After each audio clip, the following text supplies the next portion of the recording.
For længe siden, endnu før guderne havde overladt mennesket til sin kranke skæbne, var verden fuld af eventyr.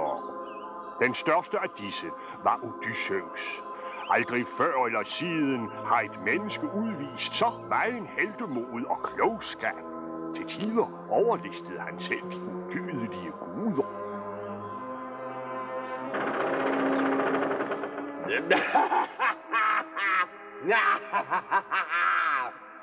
Nu har jeg snart fået nok af disse forbandede dødelige. Hvorfor gør vi det ikke bare af med dem en gang for alle? Vi behøver dem lige så meget, som de behøver os, Poseidon. Fortæl os, Athene, hvordan går det din yndling blandt de dødelige, den uforlignelige Odysseus? Ha! Ja, Athene. Fortæl os, hvilke fortrædeligheder denne plagsomme dødelige nu har rodet sig ind i. Almægtige Zeus. Odysseus er på en rejse langt fra hans elskede fødeø, Ithaka. I de sidste 9 år har han kæmpet med stort mod i den trojanske krig. Frygtløs ledte Odysseus sine mænd ind i Troja, uden at vide, at han skulle blive der i næsten 10 år. Mangfoldige var kaptajnerne i den græske hær, men ingen mere snu, mere stærk, mere klog end den ædle Odysseus. Mange tapre mænd, græske som trojanske, døde i voldsomme slag.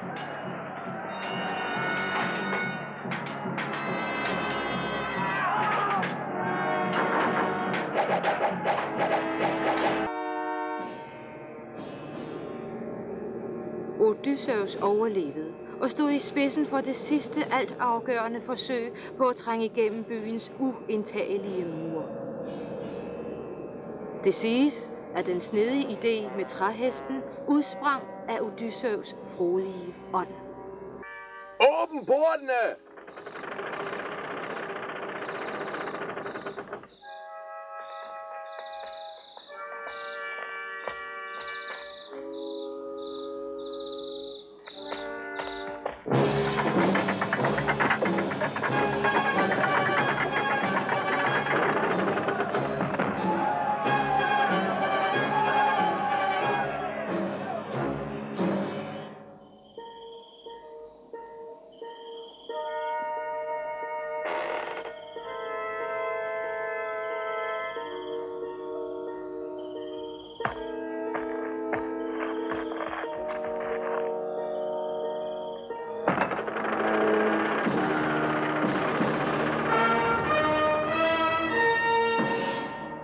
Han er sandelig et højst usædvanligt menneske. En eller anden dag får han sikkert held til at overliste en af os. Hvad? Ingen dødelige kan overliste en gud. Aldrig. Og hvor er han nu på vej hen, Athene? Han er på vej til sin fødeø, Ithaka, ædle Zeus. Lad os betragte ham en stund. Kaptajn Odysseus, vi må i land snart. Vi har næsten ingen mad, og vort vand slipper snart op. De olympiske guder er med os. Land! Ithaka! Nej, Eurylykos. Det er ikke Ithaka, men det er land. Vi henter mad og vand.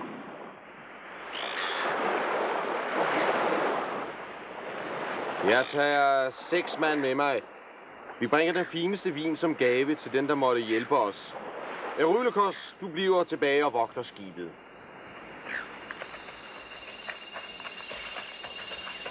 En hule. Denne vej, mænd.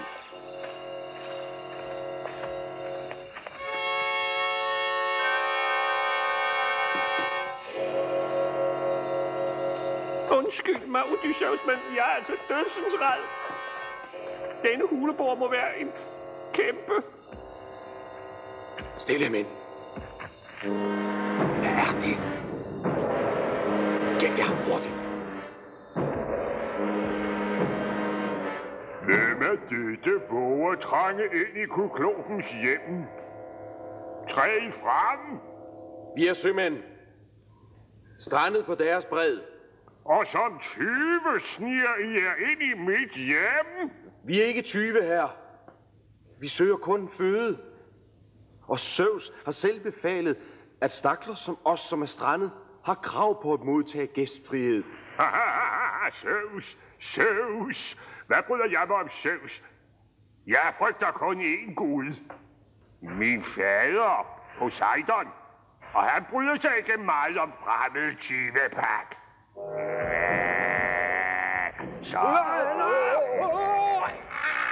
Sådan nogle stakler som jeg kan man måske trods alt bruge.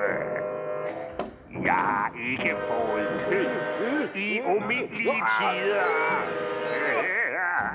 Stop! Du vil påkalde dig gudernes vrede.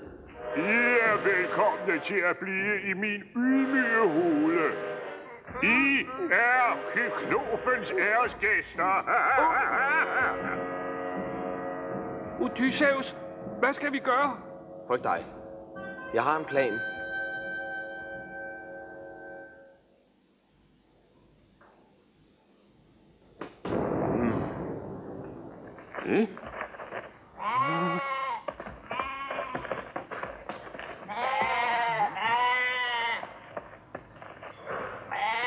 Det bliver en kold nat, så jeg tog mine små venner med. Jeres kammerater smagte fantastisk. Giv mig vinen. Kyklop! Siden du har tænkt dig at fortære os alle, er der ingen grund til at skjule vores specielle årgangsvin. Vil du smage? Vin? Vi har vin. Giv mig det.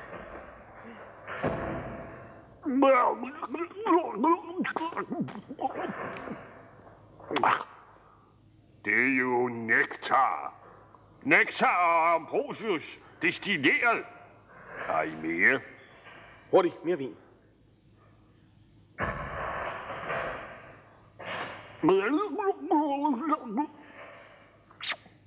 Sig mig, hvad hedder du, lille mand? Odysseus. Som belønning for denne herlige vin vil jeg spise Odysseus som den sidste.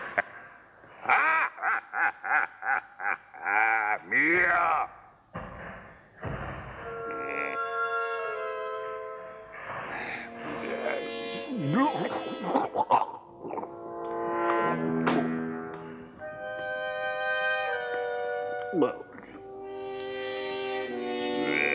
Vin. Dejligt. Sove.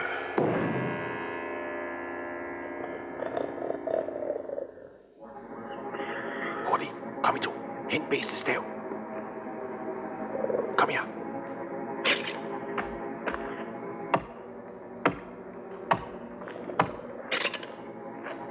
Kom. Hjælp mig, men stille. Hvis han havde 2 øjne, ville min plan ikke lykkes. Men nu har vi måske en chance. Kom så, mænd.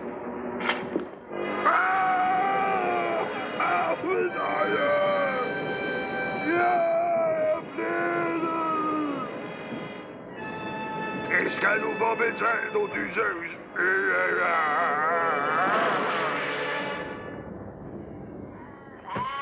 Mig undslipper du ikke, Odysseus. Jeg slipper mine får ud på græs. Og så vil jeg finkæmme hvert hjørne af hulen, indtil jeg finder dig og dine sprøde venner. Ud med jeres små lammebasser!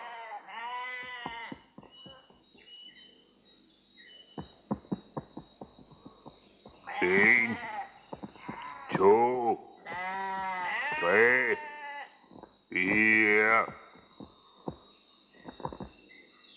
Og her er min favorit. Den tapre væder. Skal jeg kilde dig på buen, som jeg altid gør? Nej, ikke i dag.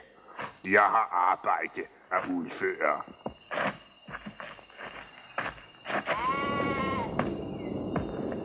Der er ingen grund til at gemme sig. Odysseus, du er færdig. Hurtigt, til skibet.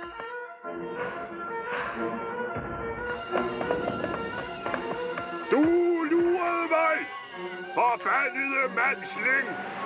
Min elskede far Poseidon!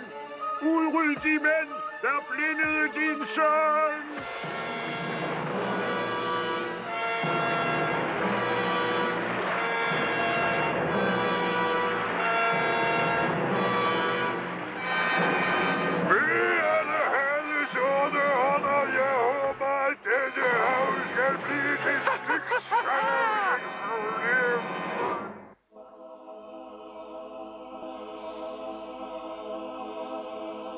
Jeg må gøre det med denne Odysseus.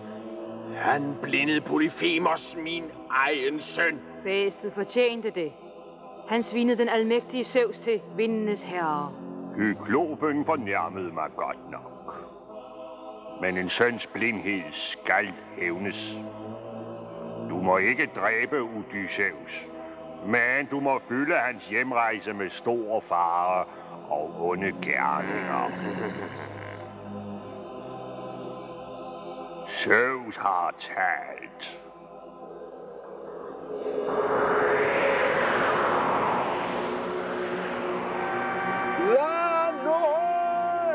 Ithaka. Vi er hjemme! Hjemme! Leve Ithaka! Men vi klarede den!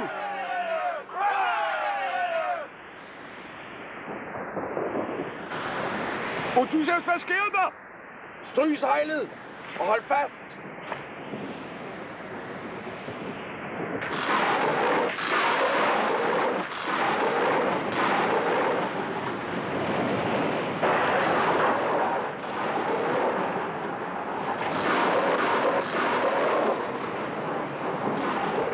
Har du nogensinde set et sted som dette, Eurylokos? Nej, og jeg vil ønske, at jeg aldrig ikke så det nu. Dette sted er fuldstændig uvirkeligt. Vi er gået på grund. Hvor er vi? Jeg har hørt om dette sted. Øen Aja. Troldkvinden Kirkes hjem. Ja, Ithaka er det i hvert fald ikke. En smuk, men farlig gudinde. Fuld af trolddom. Vi må være meget forsigtige. Vi deler mandskabet i 2 grupper. Du får kommandoen over den ene og begynder at reparere skibet, og jeg går i land og prøver at overtale Kirke til at hjælpe os. Lad mig gå, Odysseus. Jeg har et godt tag på kvinder. Selv hekse. Lad gå der. Tag dine mænd Eurylokos og opsøg Kirke. Se om hun vil hjælpe os med materialer til at genopbygge skibet. Kom så, mænd.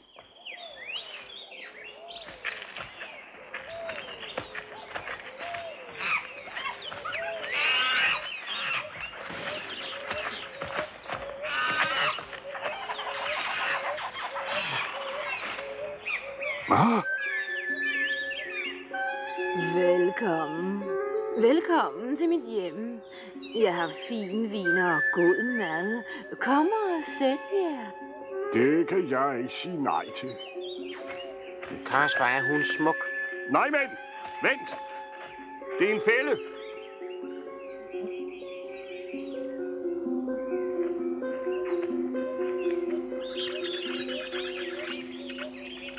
Til guderne. Til guderne! Ja!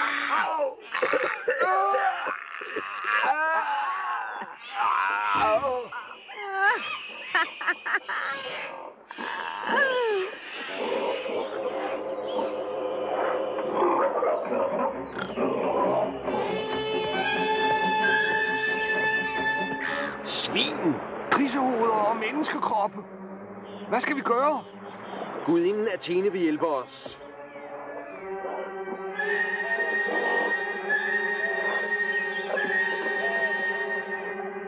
Du store Athene, hjælp os! Athene. Rejs dig, tapre Odysseus. Her, drik dette, før du besøger heksen. Så vil hendes trolddom være uden virkning. Farvel.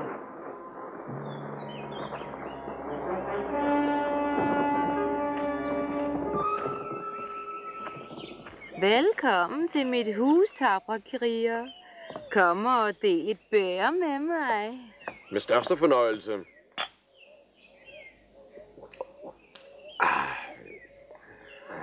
Vidunderligt. Hvad sker der?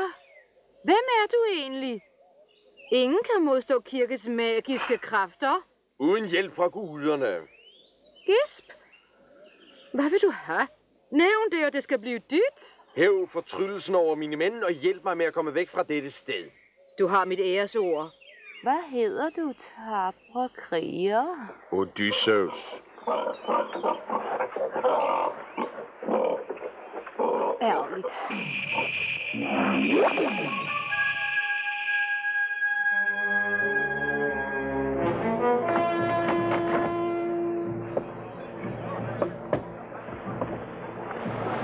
Du holdt, hvad du lovede, Kirke. Mange tak. Du er den tapreste kriger, jeg nogensinde har mødt, Odysseus. Guderne skal være der nådige. Jeg vil hjælpe dig til at finde hjem til dit elskede Ithaka. Tak, kære Kirke. Odysseus, først må du foretage en farlig rejse. Hvorhen, kære Kirke? Du har en kraftfuld Gud imod dig. For at undgå ham må du rejse til selveste Hades, dødsriget og opsøge den blinde profet Tiresias. Han vil fortælle jer, hvordan I når hjem. Tiresias? Hvordan ser han ud? Og hvor finder jeg ham? Dette kort viser vejen til Hades.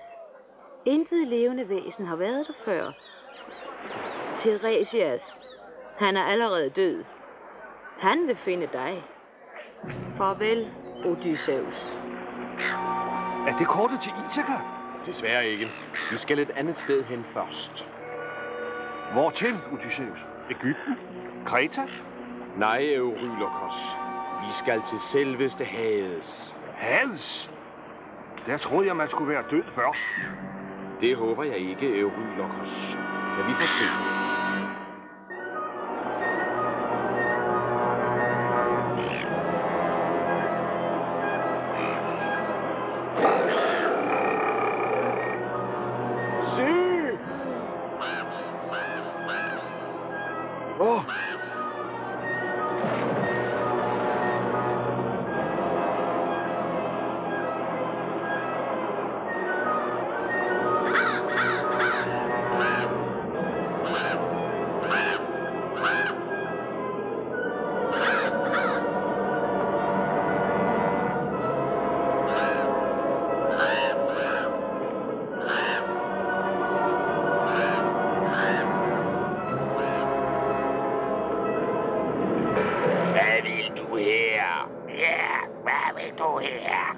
Jeg er Odysseus. Jeg søger den blinde profet Tiresias.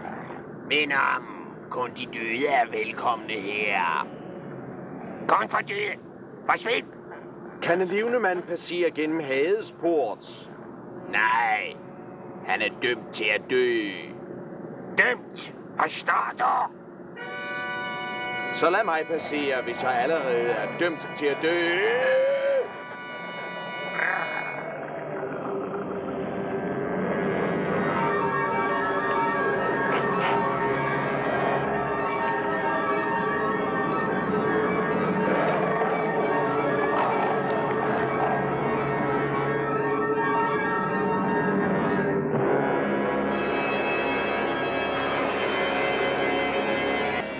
Blodet. Smid en sten i den røde sø. Når ringene når den modsatte side, vil Tiresias komme til syne.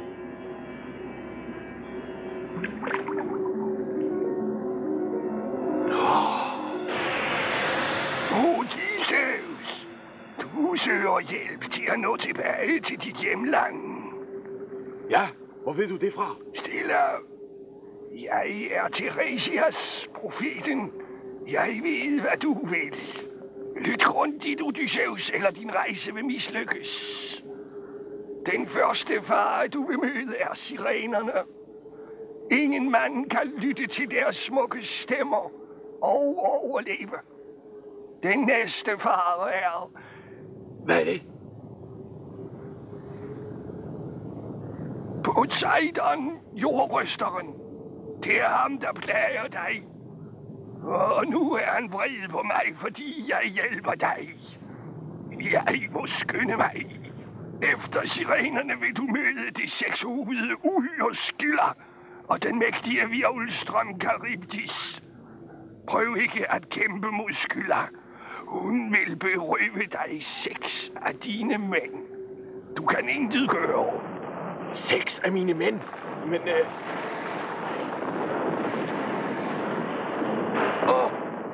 Jeg må skynde mig. Charybdis suger havet ned 3 gange i døgnet. Vælg det rette tidspunkt, og du vil komme igennem. Poseidon er meget vred. Hvis du overlever Skylla og Charybdis, vil du passere solens ø. Rør ikke de smukke får og det kvæg, der græsser der. De tilhører Zeus. Hvis du rører dem, vil du dø.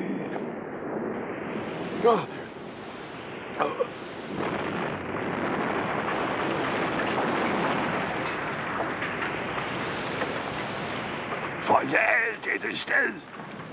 Gå!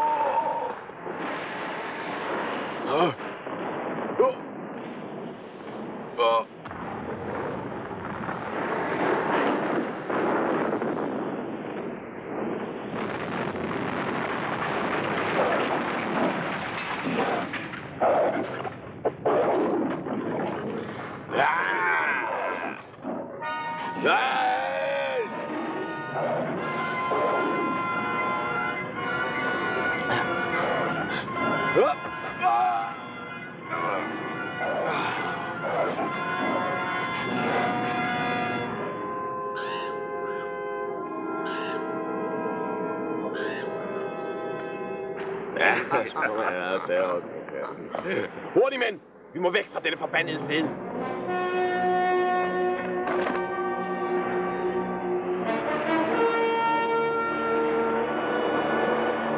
Tag dette voks og prop det i ørerne. Det gælder jeres liv. Og nu, bind mig meget stramt til masten. Jeg må høre sirenernes sang. Jamen, du vil dø, Odysseus. Gør, som jeg siger, Eurylokos. Bind mig til masten, og hvis jeg tigger dig om at befri mig, så stram rebet til. Ja vel, herre kaptajn.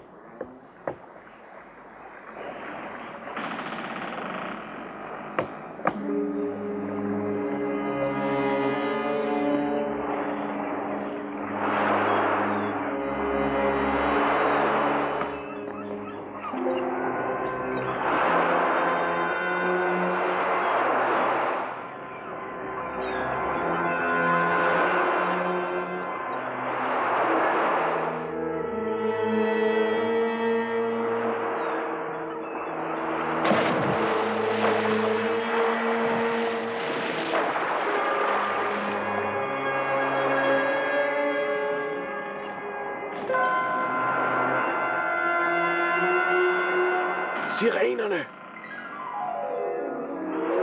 Smukke Odysseus, du tapreste mænd. Bring dit skib til stop. Bliv hos os og lyt til vores stemmer. Skanner lyd, du aldrig hører. Odysseus.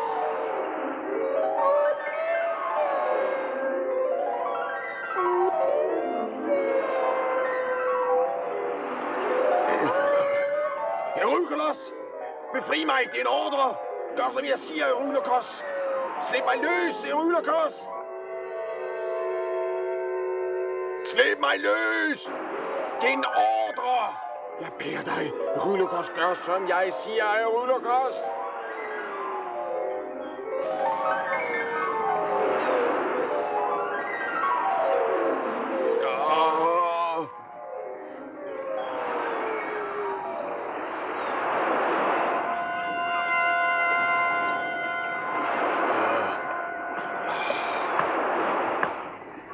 Fint arbejde, Eurylokos. Tak. Vi er nu sluppet fra sirenerne i live. Forud truer en dobbeltfare. På den ene side Charybdis, den mægtige virvelstrøm, der suger skibet derned, og på den anden side dæmonen Skylla. Men findes der ikke en anden vej, Odysseus? Vi har allerede været igennem rigeligt. Eurylokos har ret. Kaptajn Odysseus. Ja, lad os finde en anden vej. Stille! Jeg talte med Tiresias, og jeg fortæller jer, hvad han sagde. Hvis vi ønsker at gense vores elske Ithaka, skal vi den vej. Til årene, mænd! Hvis vi hurtigt kan vi undgå virvelstrømmen. Den anden skabning kender jeg ikke.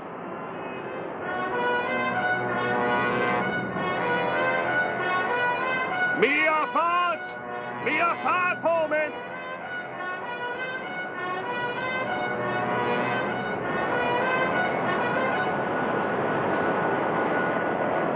Hiv, mænd! Hiv!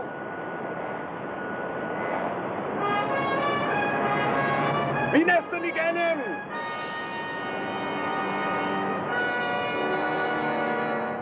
Godt skuldret, drenge! Det var fantastisk roet! Ha! Ingen virvelstrøm får nogensinde has på os! Profeten havde ikke ret, kaptajn. Der er ikke noget uhyre. Vi er sluppet igennem og på vej hjem! Derefter vil du møde Skylla, det 6-hovedede uhyre.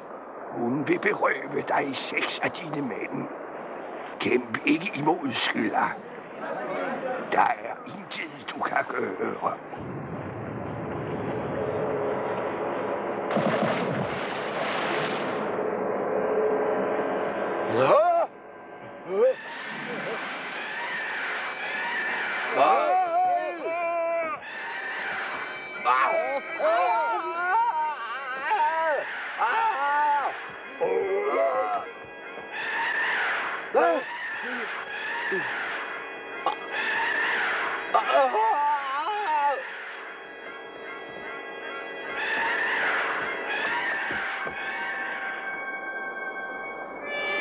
Der er intet, du kan gøre.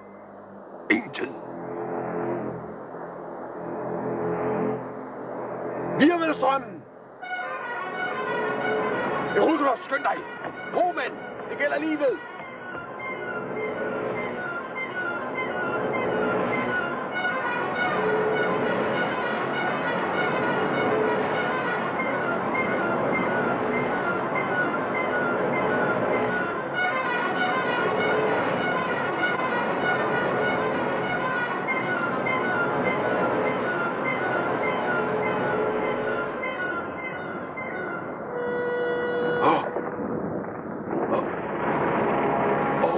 Det ændrer sig.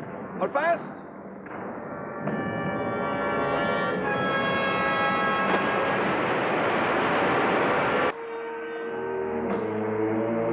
Det er solgudens ø. Tiresias fortalte mig om en fare der, større end vi endnu har mødt. Hvad er det, kaptajn? Fortæl os om dette nye væsen. Faren i os selv. Væsnerne er fredelige kreaturer, harmløse i sig selv, men de er den store Zeus' kæledyr. Det betyder døden for den, der rører disse dyr. Mit instinkt siger mig, at vi skal fortsætte og undgå denne ø. Fortsætte? Jeg er ved at brænde op. Nej, jeg kan heller ikke mere. Kaptajn Odysseus, vi har mistet vores drikkevand i kampen mod virvelstrømmen, så vi må snart i land. Vi har masser af mad, så Zeus' køer og får er ikke i fare. Erykulos har ret. Lad os stoppe. Vi rører ikke dyrene. De behøver ikke at frygte os. Okay der. Vi går i land. Men husk, dyrene må intet komme til. Ellers er vi dødsens. Ja! Lev, kaptajn! Det var en klog afgørelse, kaptajn.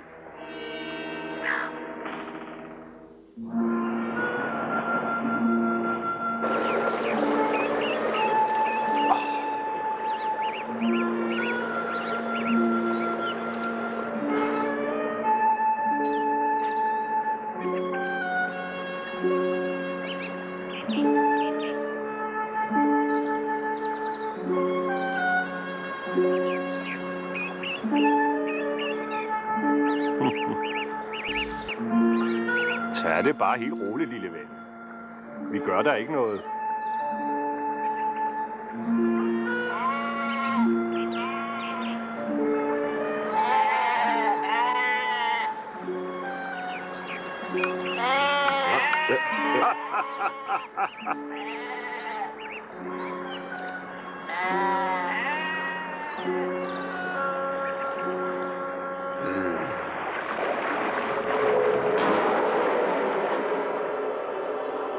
se, hvor sikre Zeus' dyr er, når der er sultne mænd i farvandet.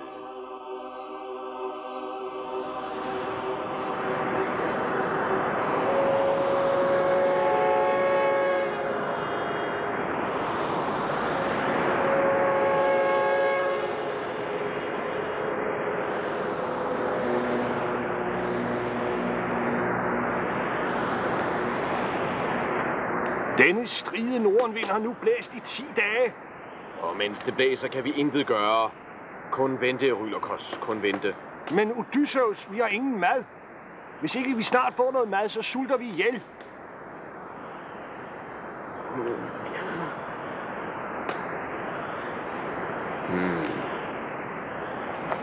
Jeg vil gå op alene på toppen af det bjerg og bede til guderne. Måske kan de stoppe nordenvinden.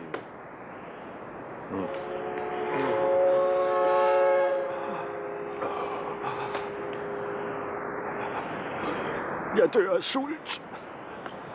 Jeg må have mad. Jeg kunne spise en trojaner.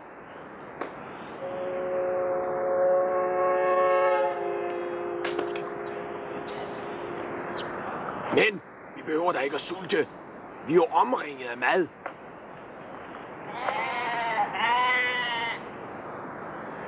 Zeus vil der ikke savne et enkelt dyr.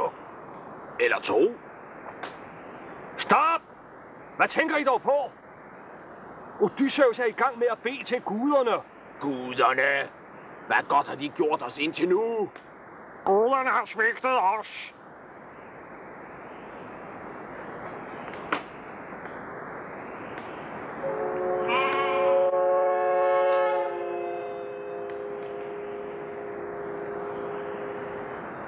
I har ret. Jeg gør det selv.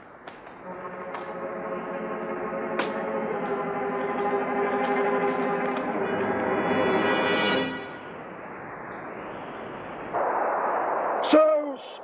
Almægtige fader! Jeg beder dig om at stoppe nordenvinden. Mine mænd og jeg har været igennem meget. Nej! Zeus' kørebror!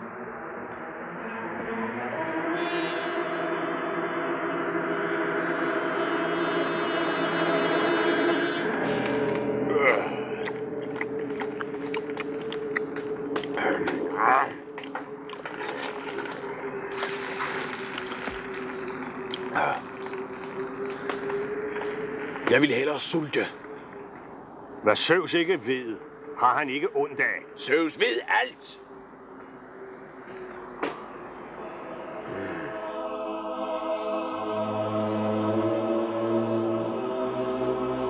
Ja, så stegte de dem og spiste dem alle sammen. Vi kører for Zeus' egne dyr. Spiste Odysseus af det hellige kød? Nej. Overraskende nok var han fornuftig nok til at lade være. Alle, der rører mine dyr, skal dø. Der er gået en uge nu, kaptajn.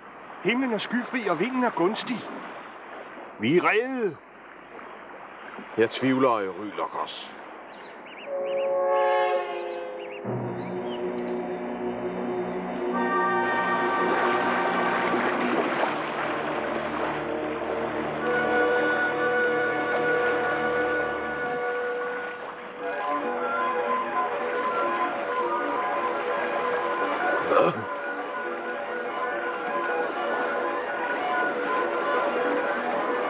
Hvad er det, der sker?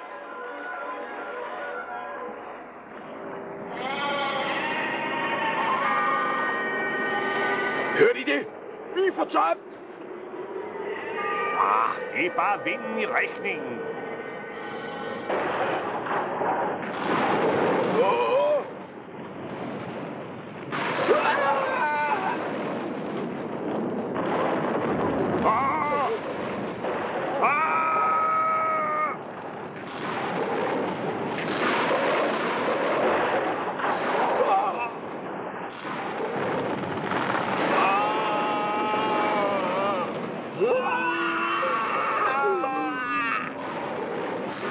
Spring, eller I går ned sammen med hende!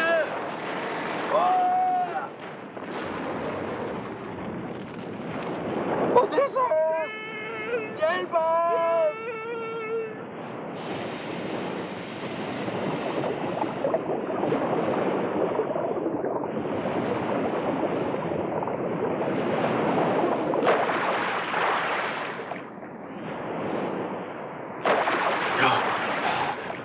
Jeg vil redde dig. Klyng dig til mig, Odysseus. Hjælp mig, Athene! Hjælp mig!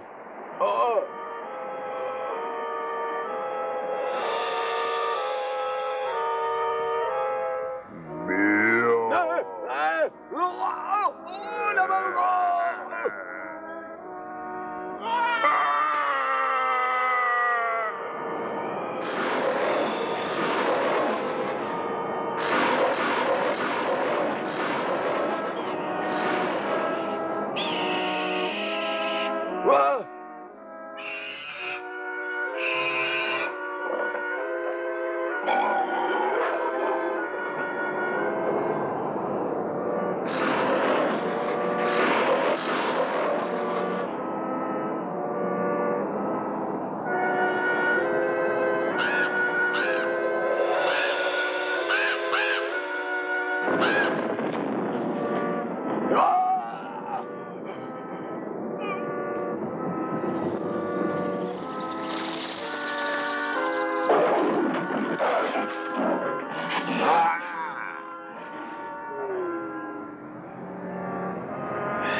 De smuk, prinsesse Penelope. Det var pænt sagt, kære Iris. Men dansen ville være smukkere, hvis hun trådte med en stærk og modig ægtemand.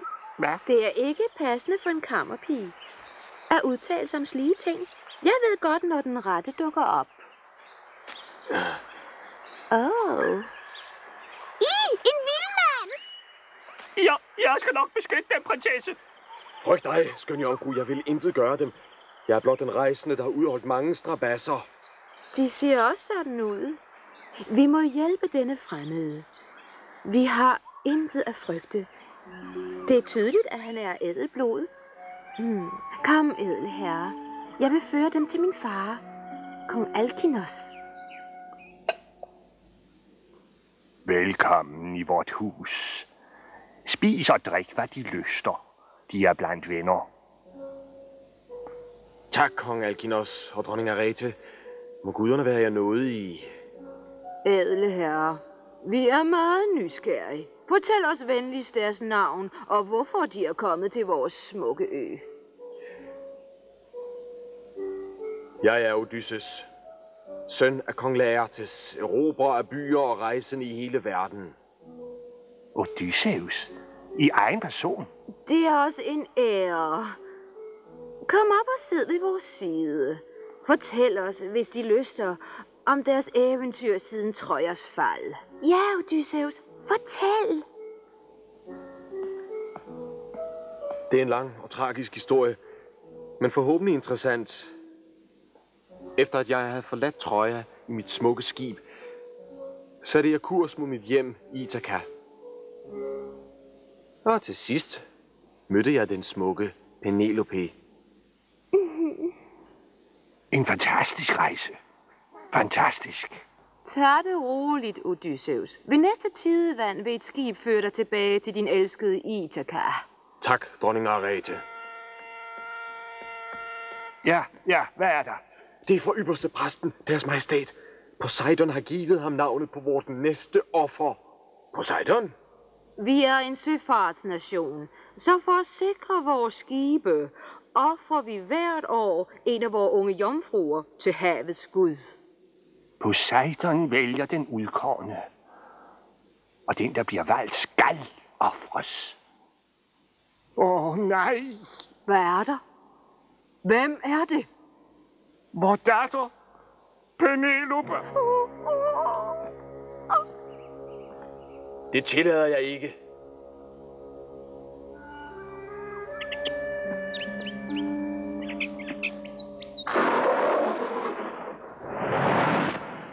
Athene, hvad kan jeg gøre? Ofringen vil foregå i en lille vig på den anden side af øen. Prinsesse Penelope vil blive bundet til en pæl, og Poseidon vil stige op af havet for at bære hende ned til sit kongedømme under vandet. Så er hun fortabt. Ikke helt, Odysseus. Poseidon må formindske sin størrelse for at kunne komme ind i vigen. Når han gør det, er han yderst sårbar. Hæg dig til ham, så vil han muligvis gøre, hvad du siger. Det vil jeg gøre. Pas på. Han skifter ofte skikkelse og kan være farlig.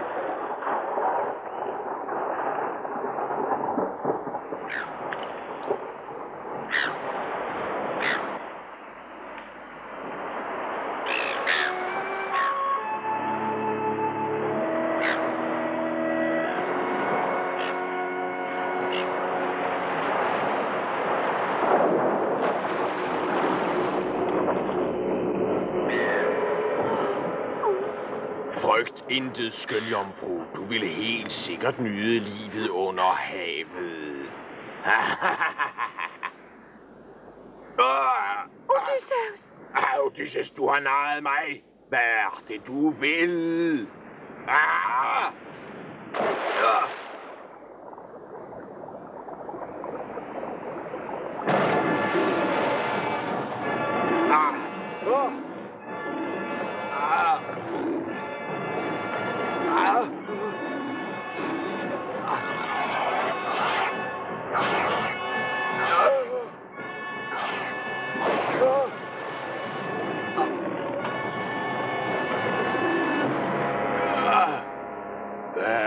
Du vil.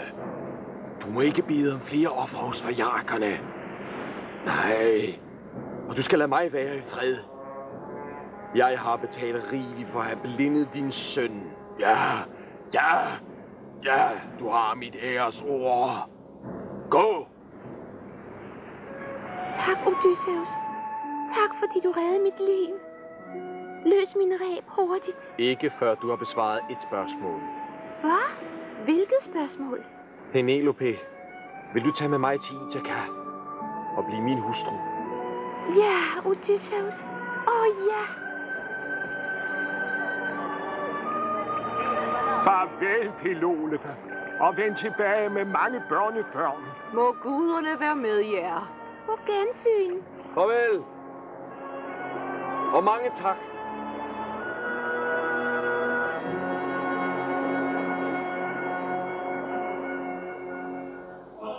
Og således blev de gift og sejlede til det skønne Ithaka for at leve i fred. Leve i fred? Nej. Odysseus har mange et eventyr til gode, det er jeg sikker på. Jeg synes, du sagde, at ingen dødelige nogensinde kunne narre en gud. Ingen dødelige. Undtagen Odysseus.